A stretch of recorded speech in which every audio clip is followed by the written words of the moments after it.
layak menerima hormat dan puji kami Tuhan. Amin. Karena Engkaulah Raja di atas segala raja. Pujian, sembah kami yang kami sampaikan, pengagungan kami kepada Engkau Tuhan, itu layak untuk Engkau ya Bapa. Terima kasih Tuhan, kami boleh disegarkan ketika kami boleh menyembah Engkau, ketika kami mengagungkan nama Engkau ya Tuhan. Terima kasih ya Bapa.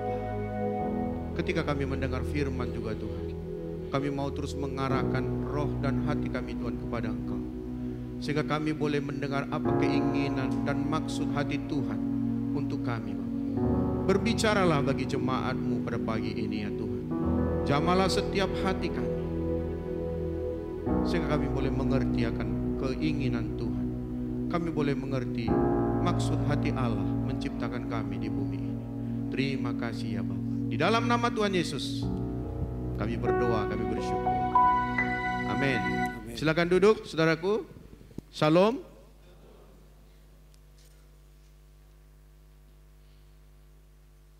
Puji nama Tuhan, seminggu di belakang kita ada berbagai macam bisa kejadian yang Tuhan izinkan terjadi buat kita. Tapi ketika kita mengalami semuanya itu, kita juga bersyukur. Kita merasakan kehadiran Roh Kudus, kehadiran Tuhan Yesus ada bersama-sama dengan kita. Khususnya bagi saudara kita yang baru ditinggalkan oleh ibunya, ada keluarga Ibu Leni, ada keluarga dari Aritonang, keluarga besar Aritonang. Kita bersyukur bagaimana kita melihat juga antusias daripada jemaat bisa menunjukkan kepedulian kita, rasa sayang dan kebersamaan kita dalam jemaat ini. Ada banyak saudara-saudara kita yang sudah menunjukkan kasihnya kepada keluarga kita Aritonang.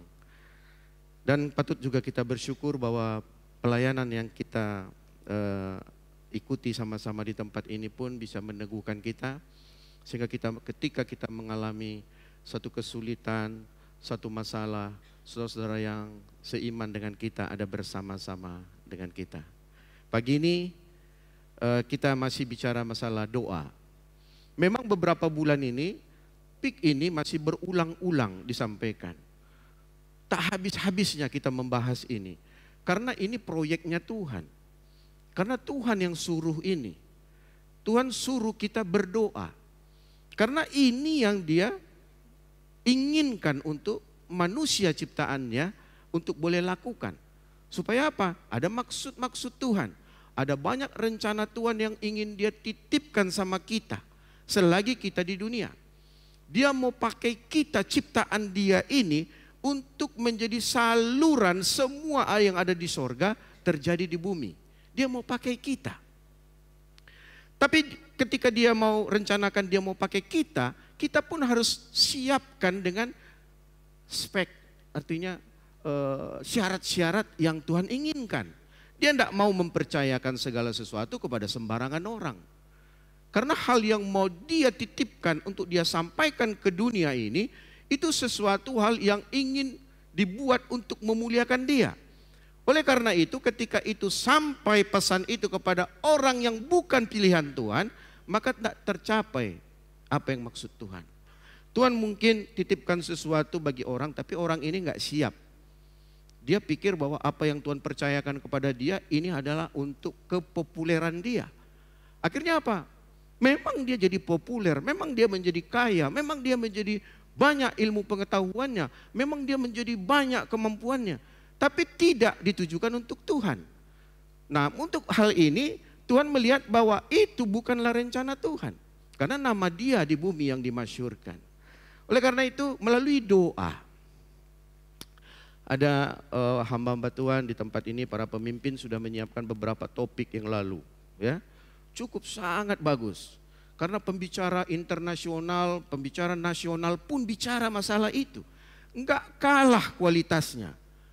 Saya lihat, saya dengarkan, saya ikuti, walaupun saya tidak ibadah waktu itu, tapi saya lihat videonya, materinya itu sungguh luar biasa.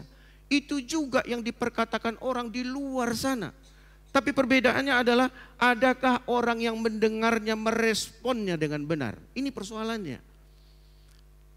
Itu sebabnya hari-hari ini menjadi laku pembicara-pembicara di luar itu mana yang enak didengar, waduh gembira di dalam situ.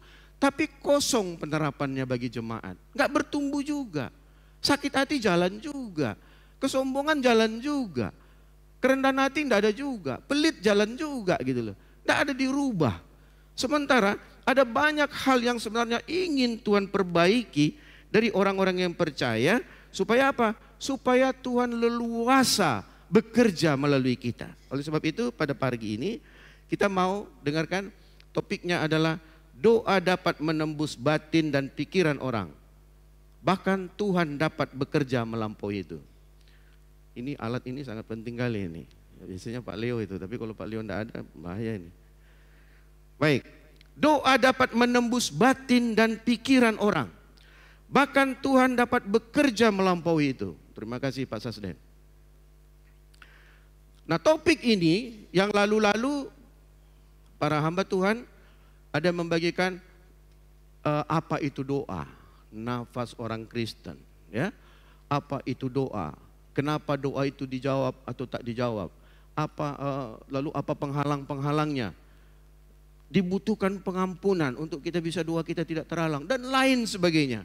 Kalau hari ini kita mau lihat bahwa ternyata doa itu dapat menembus batin dan pikiran orang. Itu yang mau kita dengarkan hari ini. Oleh karena itu dalam beberapa saat ini jangan saudara mau diganggu dengan handphone. Silentkan handphonemu sekejap saja. Karena ketika kita sedang mendengar firman Tuhan, sebenarnya kita sedang merespon.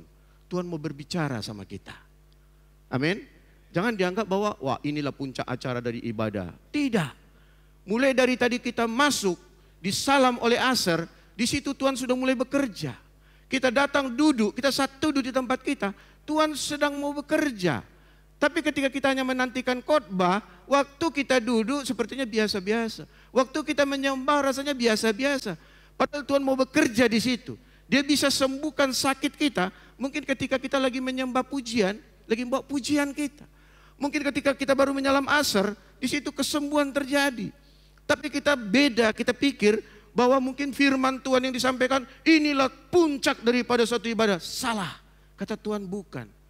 Mulai dari kita datang, nanti kita sampai memberikan persembahan. Jangan kita kira bahwa ketika kita memberikan persembahan, itu sebenarnya kesempatan yang Tuhan berikan kepada kita untuk menunjukkan kepada kita bahwa Tuhan kau besar, aku berikan kepadamu Tuhan. Bukan 2.000, 1.000, inilah yang sisa-sisa. Bukan begitu. Dari rasa syukurku Tuhan, tanda aku mengasihi Engkau Tuhan. Ucapan syukur keluar, itu ibadah, rangkaian ibadah kita hari ini. Itu sebabnya setiap kita yang hadir juga di tempat ini bisa merasakan ketika kita menaikkan pujian, tidak sadar kita air mata kita keluar. Kiri dan kanan, bukan kiri aja. Kalau kiri aja keluar, wah mungkin sakit mata. Tapi ini kiri kanan keluar, dia merata gitu. Ya, itu tandanya apa? Tidak kita buat-buat. Ya, tidak kita buat-buat. Yang keluar dari kiri dan kanan. Ya, tahu kita tersadar, kita ambil sapu tangan kita, baru kita lap. Itu tandanya apa? Kita merasakan ada hadirat Tuhan bisa terasa sama kita. Amin. Mari kita baca firman Tuhan. Kita buka dari firman Tuhan di dalam Efesus 3 ayat 14 sampai 21. Terima kasih Pak Sasden, terima kasih Pak Enikson. Efesus 3 ayat 14 dan 21. Mari kita baca sama-sama. Udah ketemu? Di layar ada bagi saudara-saudara yang tidak membawa Alkitab. Efesus 3 ayat 14 dan 21. Saudara baca yang ganjil, saya baca yang genap. Itulah sebabnya aku sujud kepada Bapa.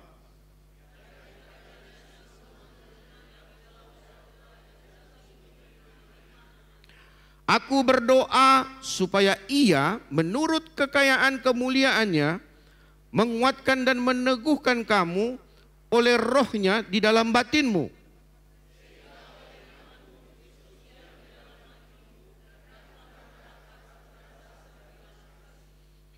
Aku berdoa supaya kamu bersama-sama dengan segala orang kudus dapat memahami betapa lebarnya dan panjangnya dan tingginya dan dalamnya kasih Kristus.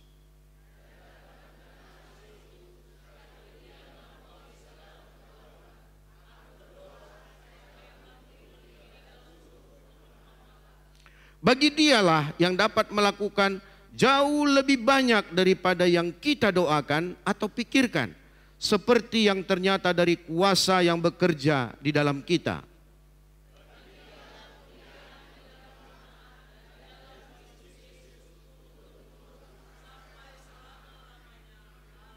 Kita sambung dari Kolose 1 ayat 9 dan 12. Kita baca lanjutannya. Kolose 1 ayat 9 sampai 12. Saya yang ganjil, saudara nanti bersama-sama yang genap.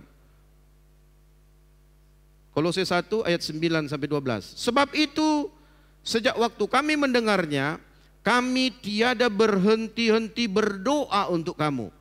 Kami meminta supaya kamu menerima segala hikmat dan pengertian yang benar untuk mengetahui kehendak Tuhan dengan sempurna.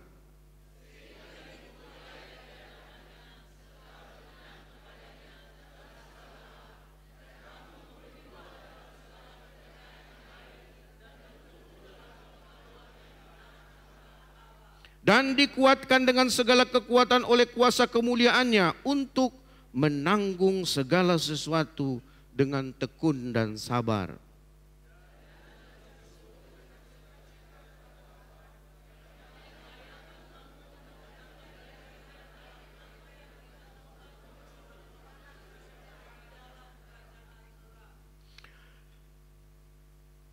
Sampai beberapa minggu ke depan, terus topik mengenai doa akan terus kita perdalam.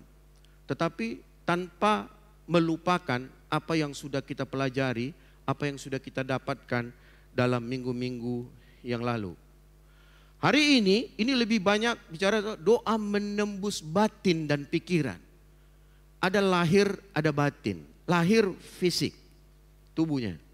Batin dalam. Makanya kalau ada orang mengucapkan maaf lahir dan batin. Ya, dia memaafkan itu secara tubuhnya, secara batinnya. Doa bisa menembus. Di sini dikatakan dalam perikop ini, dia ternyata bisa menembus batin kita dan pikiran kita. Karena manusia yang sebut semua manusia, itu semua terdiri dari 3. Tubuh, jiwa, dan roh. Jangan ada bilang hanya ada jiwa dan roh. Mana tubuhnya? Tidak ada. Ini manusia. Tidak dibilang manusia dia. Kalau tidak 3 ini ada. Jadi yang dibilang manusia ciptaan Allah itu sempurna diciptakan Tuhan pada awalnya. Ada tubuh, ada jiwa, ada roh. 3 ini berbeda. Tubuh ini bisa dicubit, aduh sakit. Ya. Jiwa, pikiran kita, tubuh, jiwa ini di dalam pemikiran kita. Ada dibilang orang sakit jiwa. Kalau sakit jiwa dibilang ya nggak jelas. Kita bicara mengenai ibadah, dia bicara mengenai gondang di kampungnya. Nggak nyambung dia. Ya, kita sedang membahas mengenai kehidupan di dunia, dia bicara mengenai cara membuat rawon. Nggak nyambung katanya. Kenapa? Udah gini dia katanya. Akan gitu dia. Gampang mendeteksinya kan? Ketika kita sakit fisik pun gampang mendeteksinya. Waktu kita sakit fisik, ketika kita lemas, ya, tidak bergairah, jalan, udah fisiknya tidak jelas, sakit. Kekurangan dalam fisik, kekurangan dalam jiwa bisa dideteksi, bisa dilihat secara jelas, cepat. Oh dia ini sakit, bisa kita pastikan.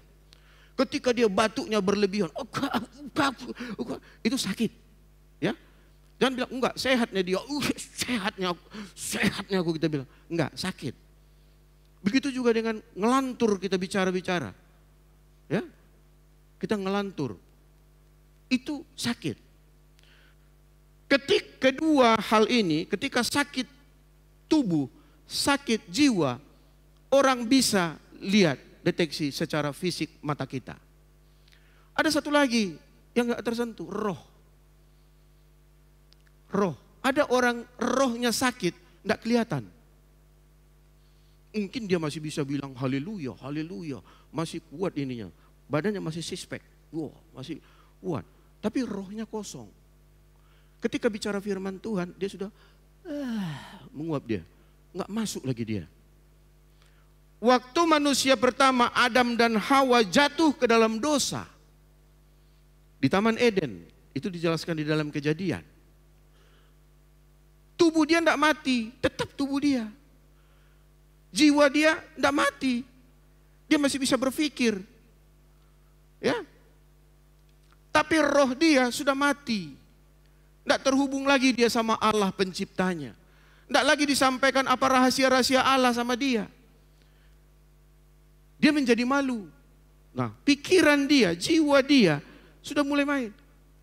Dulu aku telanjang di situ, ini cerita telanjang. Sampai sekarang kita kalau telanjang kan malu kan? Ini karena cerita ini karena dosa si Adam ini. Kalau tidak ada terjadi Adam, mungkin kita telanjang pun tidak malu gitu loh.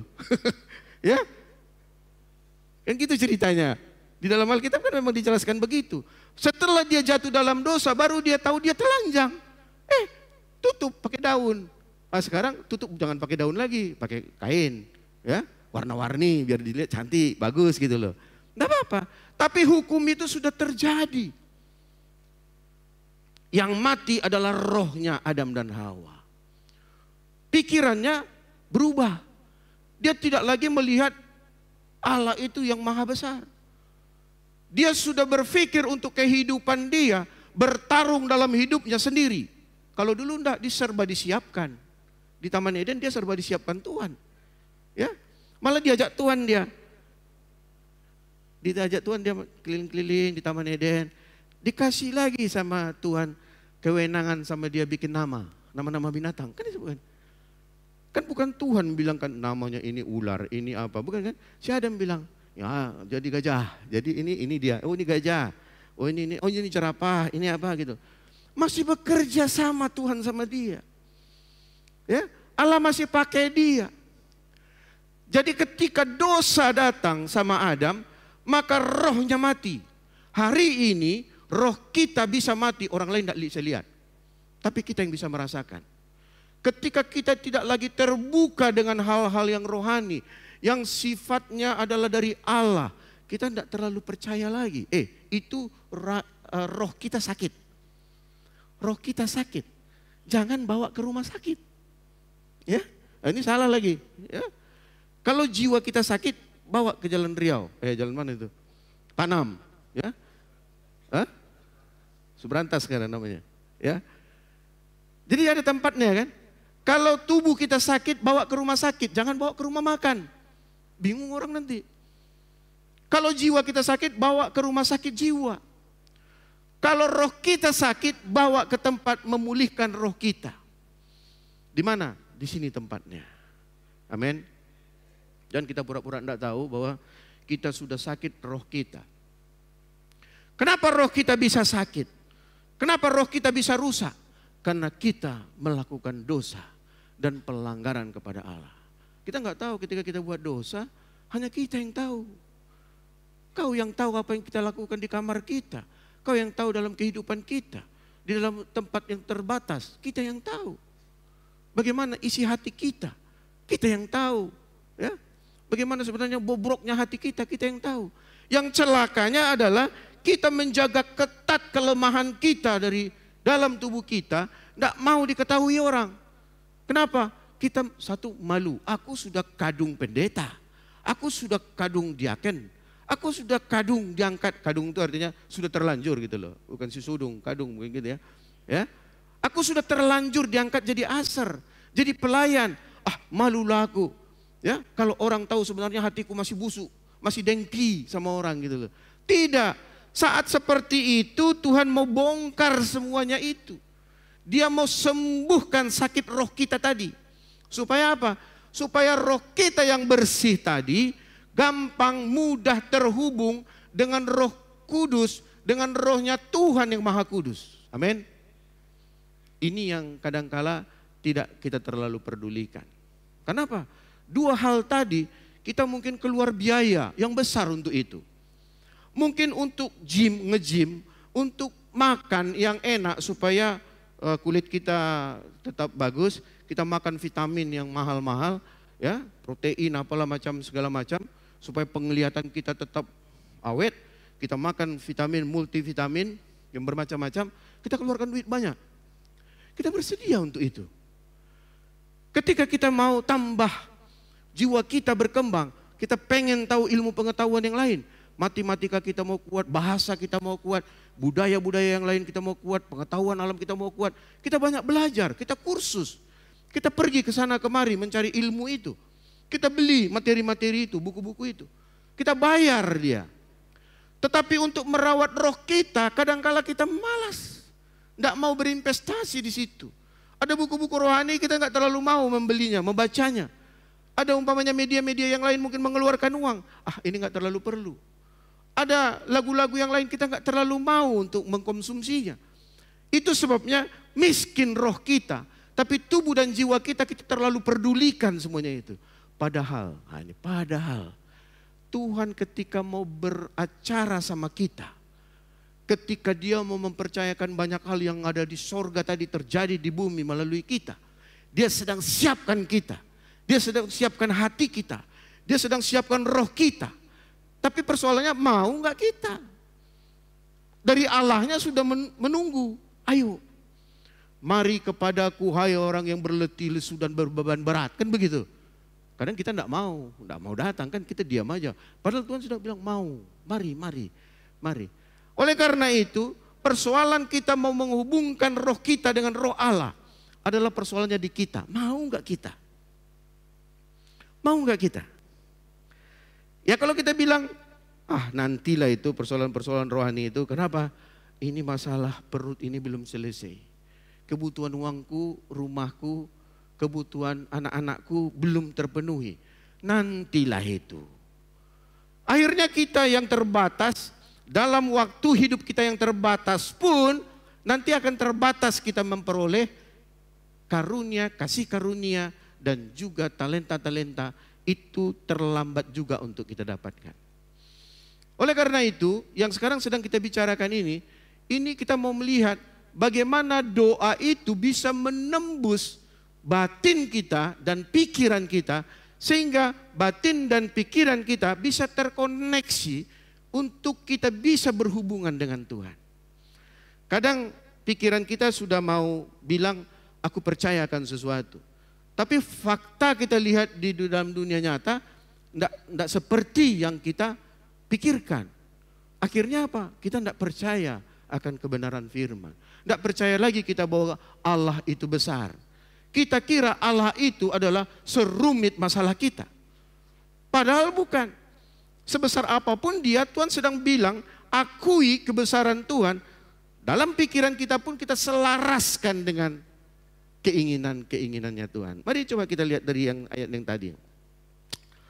Di dalam Efesus 3 ini dikatakan ayat 16, aku berdoa. Di dalam ayat 18 dikatakan aku berdoa. Di dalam ayat 19 dikatakan aku berdoa. Ya. Begitu perlunya berdoa ini, dibilangnya aku berdoa supaya ia. Nah, berarti tujuannya kan jelas.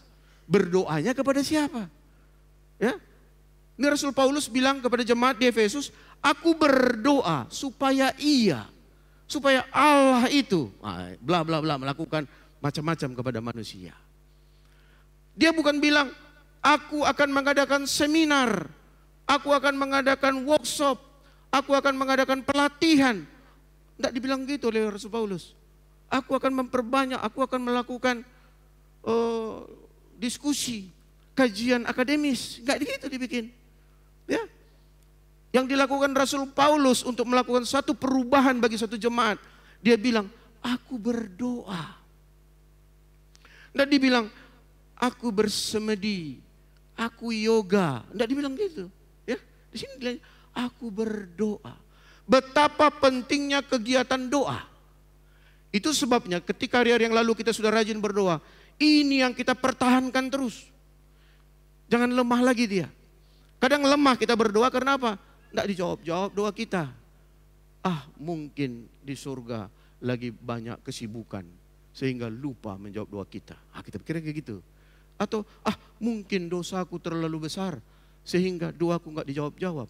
Bekerja iblis di situ. Ya. Kenapa? Dia hantui kita, dia intimidasi kita. doa kau enggak dijawab-jawab karena kau berdosa. Wah, kau kemarin enggak baca Alkitab. Dikiranya Tuhan sekejam itu. Ketika kita tidak baca Alkitab, maka jatuh kita ke parit. Enggak harus begitu. Ya, tapi iblis bisa mengintimidasi kita model seperti itu. Ya, supaya apa? Supaya semua yang Tuhan janjikan enggak terjadi buat kita. Sementara kan ada firman Tuhan 1 Yohanes 1 ayat 9. Jikalau kamu mengaku dosamu, maka Ia adalah setia dan adil sehingga mengampuni semua dosamu dan mencucikan kamu dari segala kejahatan. Ada fasilitas itu tidak kita pakai. Sehingga ketika tidak kita pakai, pelanggaran kita sebesar apapun dosa kita, sekecil apapun dosa kita, ketika kita pergunakan fasilitas ayat ini, firman ini, maka kita tak lagi terintimidasi. Ketika kita tidak terintimidasi, maka kita bisa dengan mudah mempercayai Tuhan bisa bekerja bagi kita. Amin. Jadi mulai sekarang jangan lagi mau diintimidasi. Ya. Oh, karena ada firman untuk bisa mengampuni aku, udah kuulangi lagi kesalahanku. Jangan begitu juga gitu, jangan permainkan Allah. Ya. Kok kau melakukan dosa? Gampang, ada 1 Yohanes 1:9. Pakai aja itu katanya. Sekarang nyuri dulu. Pakai dulu uang perusahaan. Lalu kalau ketangkap bilang, aduh sorry Tuhan, ampuni aku. Padahal uangnya udah dipakainya untuk semuanya. Ya? Bukan begitu. Kalau kau lakukan seperti itu berulang-ulang, lihat perjumpaan Tuhan denganmu. Ya, saya tidak tahu apa yang mau Tuhan buat nanti. Tapi Tuhan sedang ajarkan, ketika kau terintimidasi dengan dosa, ada fasilitas yang Tuhan berikan. Itu menunjukkan bahwa Dia Maha Pengasih. Jadi katakan di sini, aku berdoa, aku berdoa, aku berdoa katanya. Memang inilah yang Tuhan inginkan untuk kita bisa melakukan kegiatan doa. Ketika kita melakukan kegiatan doa, kita kan harus menyediakan waktu kita. Kita harus menyediakan suasana hati kita. Ya, karena doa di sini bukan hanya seperti orang Farisi, dia berdoa. Tapi doanya apa? Doa fisik. Berdiri di persimpangan jalan dia berdoa. Disebut juga itu berdoa. Ya. Tapi yang Tuhan mau adalah berdoa yang memang menghubungkan jiwa dan pikiran kita itu terarah kepada Dia. Roh kita terhubung dengan rohnya Allah. Tidak kelihatan rohnya. Itu sebabnya ketika kita berdoa kepada Tuhan, pikiran kita memang berpikir, Tuhan, bagaimana aku bisa terlepas dari himpitan ekonomi aku? Kok ekonomi keluargaku ini sakit sekali? Ya, pengeluaran kami banyak yang merugikan. Ya, habis sakit di sana, tertabrak motor kami di sana. Dicuri orang, setrikaan kami. Anak kami jatuh di sana gitu. Kok begitu Tuhan, kita bilang? Itu kadang-kala di dalam dunia nyata terjadi. Pengeluaran kita bukan kita sengaja, tapi sepertinya bocor terus. Ya, bocor terus. Ada aja pengeluarannya. Lalu Roh Kudus ingatkan kita. Cara seperti itu bisa Tuhan ingatkan kita. Kenapa bocor? Ya? Tuhan mau berkati kau. Apakah perpuluhanmu kau sampaikan sama Tuhan? Perpuluhan kan mana ada urusannya itu? Kata firman ada. Supaya tidak dimakan belalang pelahap. Kan ada katanya gitu. Kita bisa mendeteksi keadaan-keadaan yang terjadi di sekitar kita, dalam kehidupan kita. Tapi ikut sertakan Tuhan, baru bawalah itu dalam doamu. Sampaikanlah itu dalam doamu. Tuhan, kenapa ekonomiku rusak terus? Kenapa bisnisku tidak jalan-jalan? Ya, sudah mau jalan, tidak jalan lagi. Yang sudah ada, hilang lagi. Kenapa apa yang sedang kujual semua tidak laku? Padahal orang jual yang sama dengan ini, lebih strategis tempatku Tuhan. Itu laku, ini tidak laku. Kenapa Tuhan? Kita bilang begitu. Datang sama Tuhan, berdoa sama Tuhan. Aku nggak tahu jawabannya apa gitu loh. Tapi pasti Tuhan memberikan sesuatu yang diinginkan Tuhan terjadi sama kita. Kok aku sering sekali jatuh bangun sakit ke rumah sakit, belum 3 bulan sakit. Apa sakit ini memang ciri orang-orang yang diberkati Tuhan? Tuhan sedang menantikan kita datang. Oleh karena itu jangan sakit hati, jangan kecil hati sama Tuhan.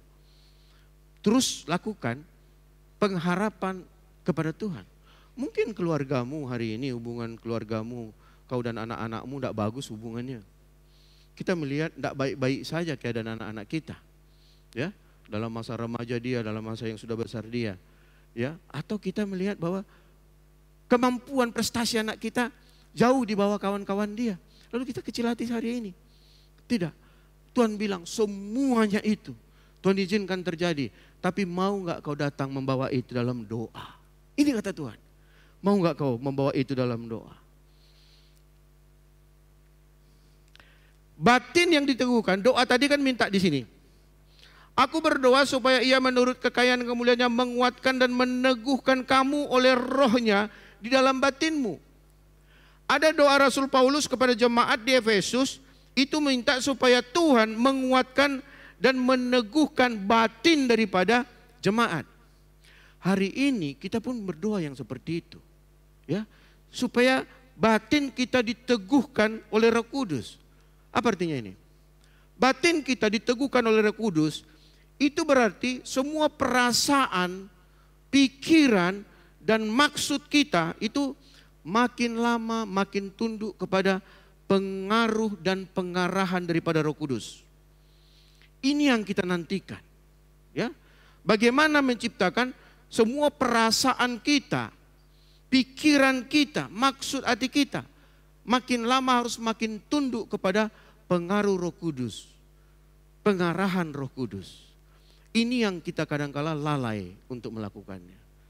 Kita kira itu berjalan dengan sendirinya, padahal ada upaya dari kita. Kita harus mau tunduk, menundukkan jiwa kita, menundukkan fisik kita. Kenapa? Ketika kita mau berdoa, lawan kita banyak, pikiran kita dengan tubuh kita. Kenapa? Ini kadang-kadang mempengaruhi kita dalam berdoa juga. Waktu kita sudah pengen, aku mau berdoa nanti. Lalu diganggu oleh fisik kita lapar. Udah, makan dulu lah ya.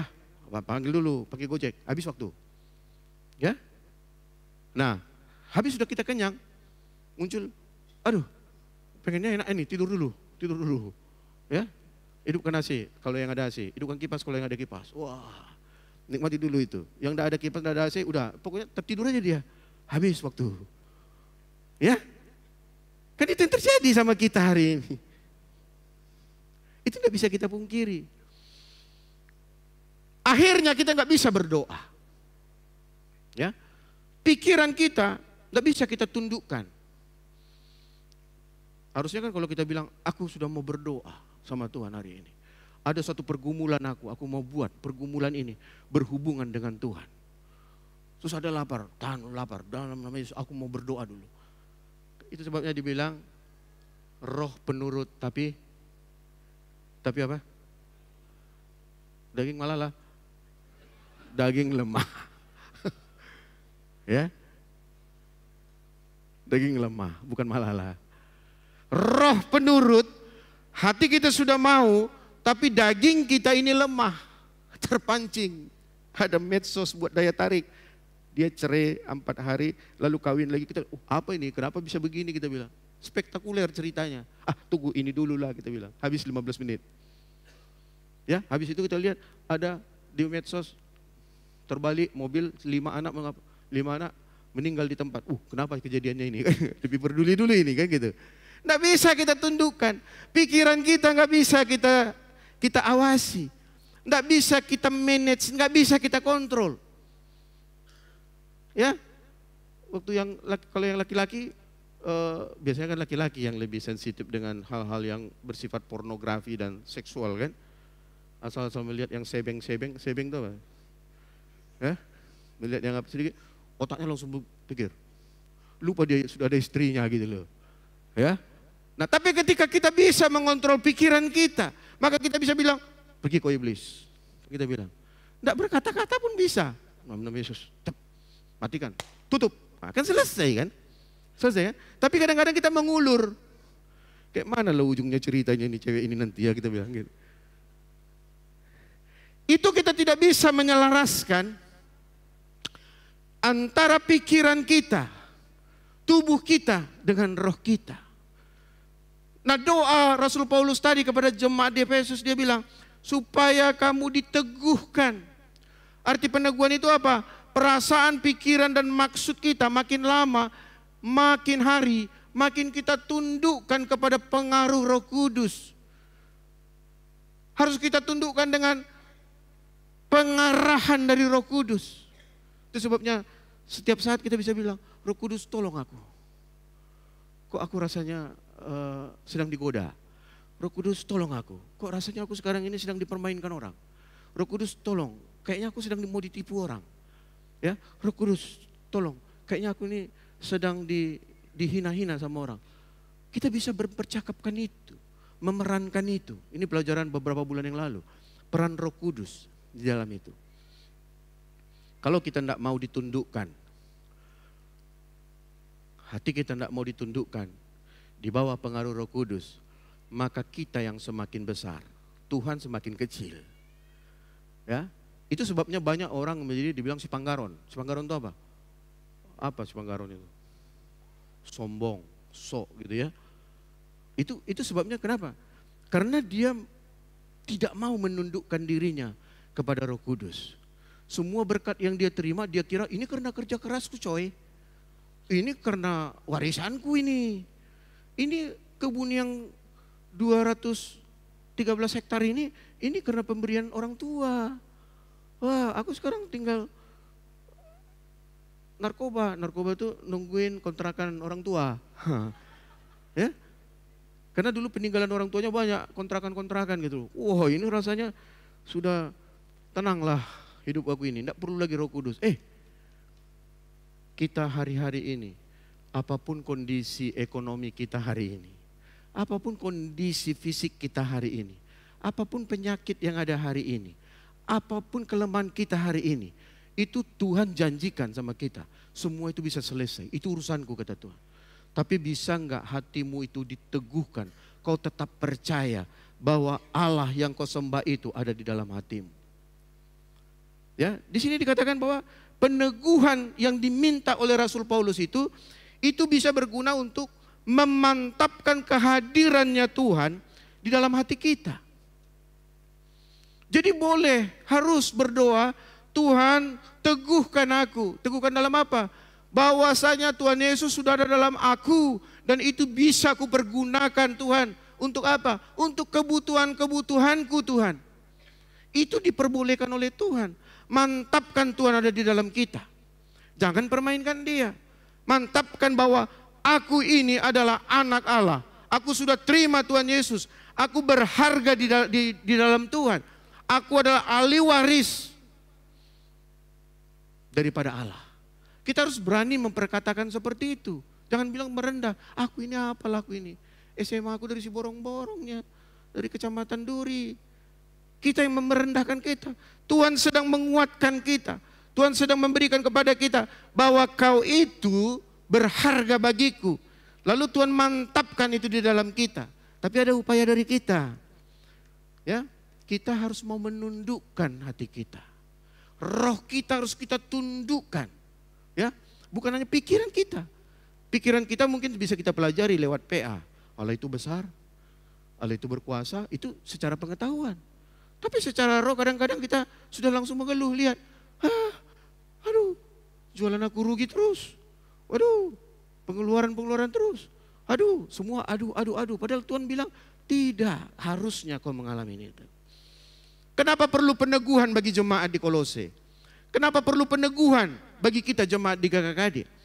Kita juga disuruh supaya kita itu berakar di dalam dia. Ada sesuatu yang berakar. Itu di dalam ayat yang ke-16 tadi dibilang. Berakar. Tadi yang pertama supaya Kristus menetap dalam kita. Yang kedua supaya kita berakar.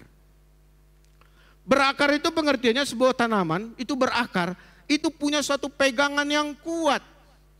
Meskipun yang kita lihat, yang kita rasakan dalam dunia real kita berbeda dengan yang Tuhan janjikan, kita tetap tumbuh. Berakar kan begitu dia. Dia tetap kuat. Gak jadi tumbang. Gak jadi pindah gereja.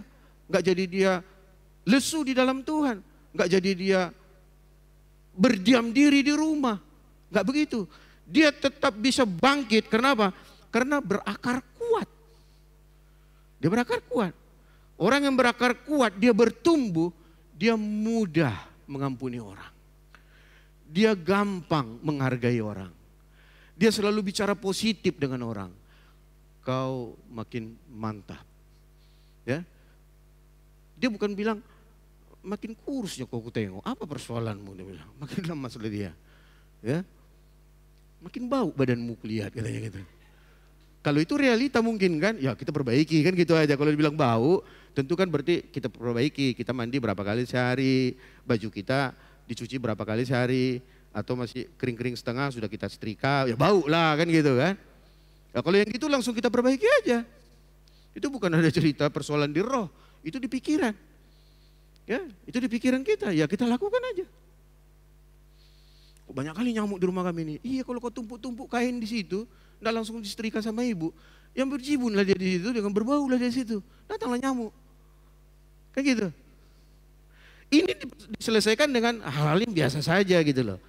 Ketika kita berakar di dalam Kristus, pikiran kita terbuka, pengetahuan kita terbuka, diingatkan oleh Roh Kudus.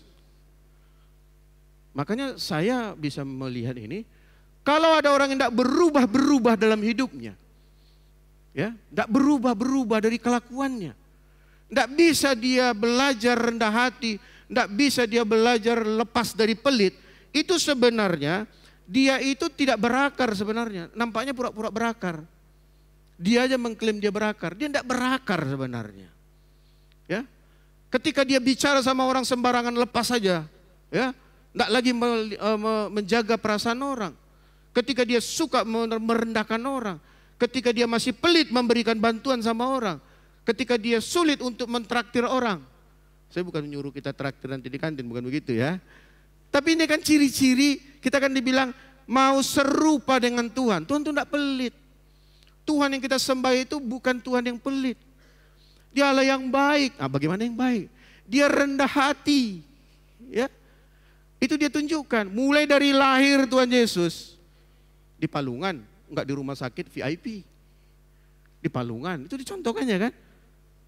Lalu dia mati. Dia matinya apa? Diludahi orang. Waktu zaman jalan ke Golgota, diludahi orang, diejek orang. Ya, itu udah dia lewati. Terus dia bangkit.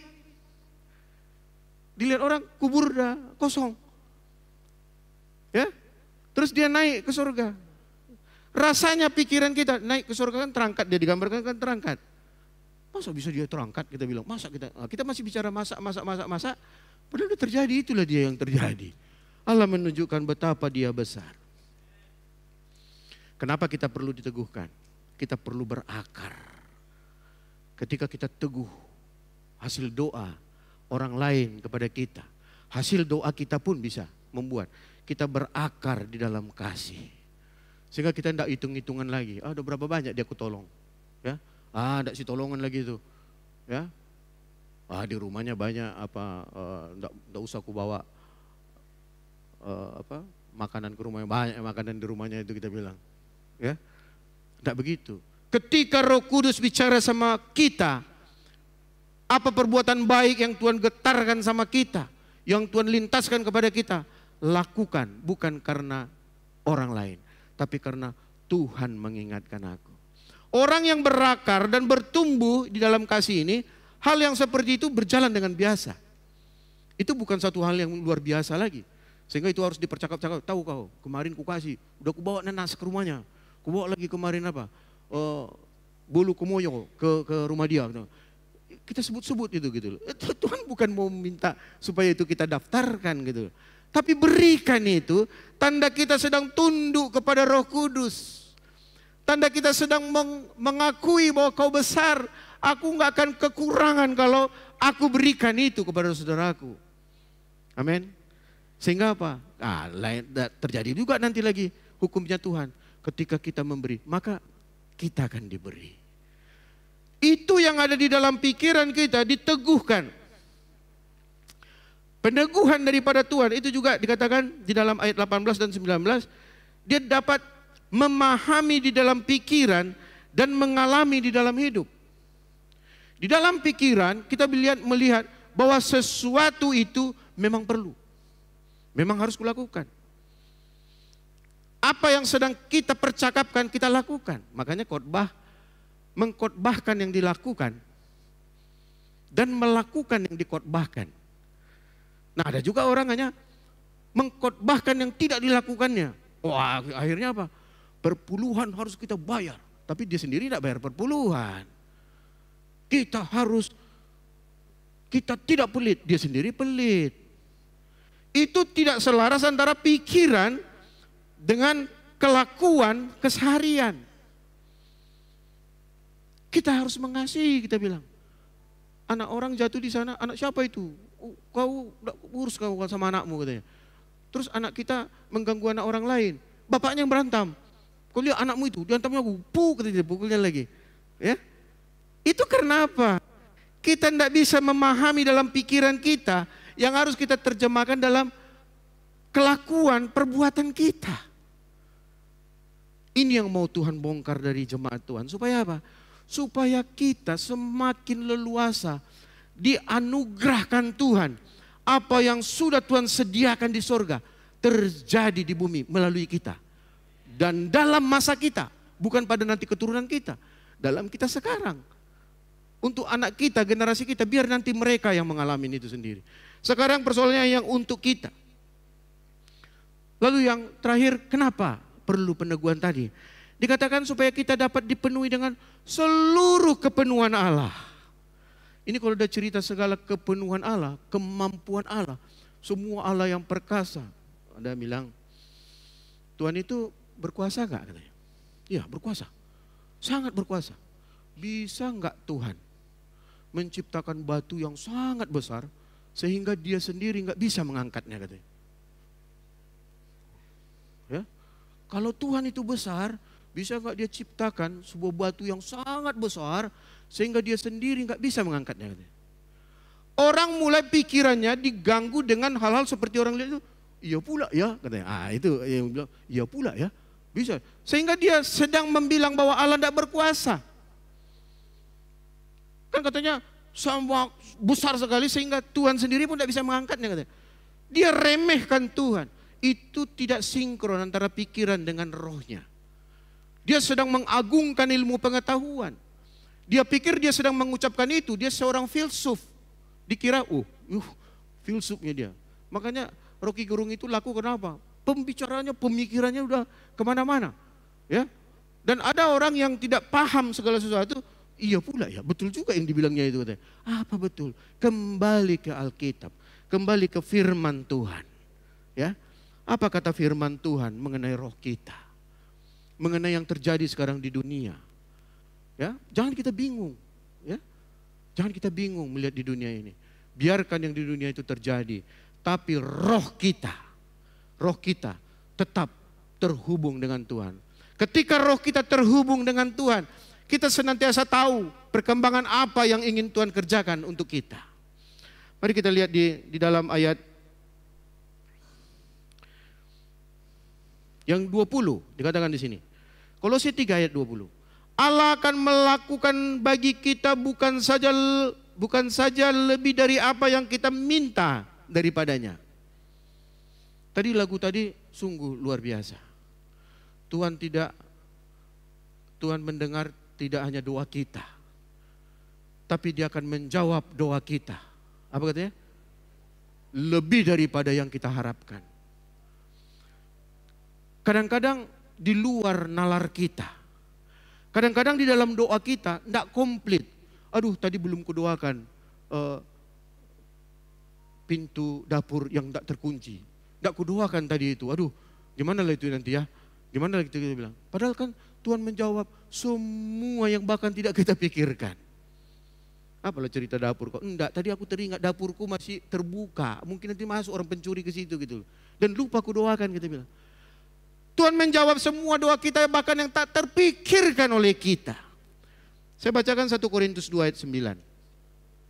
Ini menjadi penutup dari kita. 1 Korintus 2 ayat 9. Tampilkan dulu. Ya. Tetapi seperti ada tertulis, apa yang tidak pernah dilihat oleh mata dan tidak pernah didengar oleh telinga dan yang tidak pernah timbul di dalam hati manusia, semua yang disediakan Allah untuk mereka yang mengasihi Dia. Artinya apa? Yang tidak kita rancang dan persiapkan, yang tidak kita duga-duga, itu yang mau Tuhan percayakan kepada kita. Kenapa? Karena dianggap Tuhan, kita adalah orang yang setia kepadanya. Kita adalah orang yang membuka roh kita terhubung kepada Dia. Sehingga Dia lebih leluasa lagi untuk menurunkan kuasa, karunia, talenta kepada kita. Nah, ketika kita menyadari ini, bahwa Tuhan sebenarnya setiap hari sedang berhubungan dengan kita. Tapi apakah kita menutup pintu roh kita untuk bisa terhubung dengan Tuhan? Ini persoalannya. Ketika kita menyadari bahwa Tuhan, aku perlu Engkau, aku perlu bermacam-macam, sebutkan saja. Makanya setiap doa, habis doa syukur, diberikan kesempatan di tempat duduk. Doakan, apa yang mau kau doakan? Karena kebutuhan kita berbeda-beda. Ya, jangan pakai umpamanya dan disuruh berdoa di tempatmu. Jangan yang lain, umpamanya jadi bersyukur lagi kan? Kan dibilang kesempatan berdoa, sampaikan doamu, permohonanmu. Jangan waktu situ, aku bersyukur Tuhan, suamiku sudah berangkat tadi, terima kasih Tuhan, mobilnya tidak macet. Enggak gitu lagi. Minta, itu katanya. Kesempatan dalam suatu ibadah seperti itu ketika dibilang, minta apa keinginanmu. Demikian juga pada akhir khotbah ini. Ketika Tuhan mau mengingatkan kita akan sesuatu, sampaikan secara khusus. Apa keinginan hatimu? Apa komitmenmu? Tuhan, ketika aku masih tidak suka berdoa, aku mulai hari ini, aku mau kuat berdoa. Aku mau kuat berdoa, aku membuka rohku Tuhan. Sampaikan sama Tuhan. Supaya apa? Tuhan yang bisa meneguhkan itu dalam hati kita. Doa kita tadi itu menembus pikiran kita, batin kita. Sehingga apa? Sehingga semua yang mau Tuhan percayakan itu bisa terjadi dengan leluasa. Di dalam yang terakhir dikatakan di dalam ayat yang ke-21, semua yang dikerjakan itu dapat terjadi, diberikan lebih daripada yang kita pikirkan. Supaya apa? Bagi Dialah kemuliaan. Supaya apa yang kita minta, apa yang terjadi dalam hidup kita tadi, sesuatu yang luar biasa terjadi, yang kita minta lebih daripada yang kita minta dan doakan terjadi, supaya kita bisa memuliakan nama Dia. Supaya orang yang mengenal kita melihat, sungguh Allah yang dia sembah adalah Allah yang hidup. Orang ikut lagi tunduk dan bersyukur kepada Tuhan. Keluarga besar kita melihat bahwa apa yang kita kerjakan itu adalah karya Kristus bagi dia. Maka orang lain pun bisa bilang, terima kasih Tuhan. Kenapa? Ada saudara kita di sana diberkati Tuhan. Kita yang bersyukur di sini. Puji Tuhan, terima kasih Tuhan, aku bisa melihat kebesaran-Mu melalui keluarga itu. Bukan terjadi ketika sana diberkati, biarlah dia diberkati di situ, enggak ada sama kita itu, habis di situ, biar dia di situ, kita bilang. Tapi kita ikut berbangga. Kenapa? Karena yang sedang dikerjakan oleh orang-orang itu adalah sebenarnya adalah kesatuan dari kita. Jemaat di tempat ini Tuhan siapkan kita. Saya tidak tahu apa yang mau Tuhan kerjakan di depan nanti. Tapi satu yang saya tahu, ketika orang yang sungguh-sungguh menaruh hatinya kepada Tuhan dan pengharapannya kepada Tuhan, Tuhan sedang siapkan itu. Sehingga kita nanti akan bertemu dalam satu titik, bahwa kita dalam satu kegerakan saling menopang di dalam Tuhan. Selama kita di dunia, kita tetap hidup sehat-sehat. Selama hidup di dunia, kita merasakan berkat Tuhan. Selama kita di dunia, kita bisa terhubung dengan Tuhan. Karena ada orang yang berdoa bagi kita. Karena kita berdoa untuk kita juga. Karena kita berdoa untuk orang lain. Jadi yang mau diajarkan sama kita, mari kita buat waktu kita berdoa untuk kita, roh kita terhubung dengan Tuhan. Lalu kita juga mendoakan orang lain. Kita doakan orang lain. Siapa saudara-saudara kita yang perlu pertolongan di dalam doa? Kita doakan. Mungkin kita tidak bisa menolong secara fisik langsung. Mungkin ada kita lihat kesulitan duit tapi kita tidak punya uang untuk menolong dia. Tapi kita doakan, Tuhan, beri jalan keluar saudaraku itu Tuhan. Kita mungkin tidak terpikir. Kata Tuhan, kenapa kau doakan begitu? Udah lewat kau saja. Maka apa yang sedang kita kerjakan berlimpah ruah untuk bisa menolong orang itu. Itu cara-cara yang Apa yang tak pernah kita lihat, tak terpikirkan oleh kita, disediakan oleh Allah. Mari jemaat Tuhan, tundukkan kepalamu. Sampaikan komitmenmu kepada Tuhan di tempatmu saja.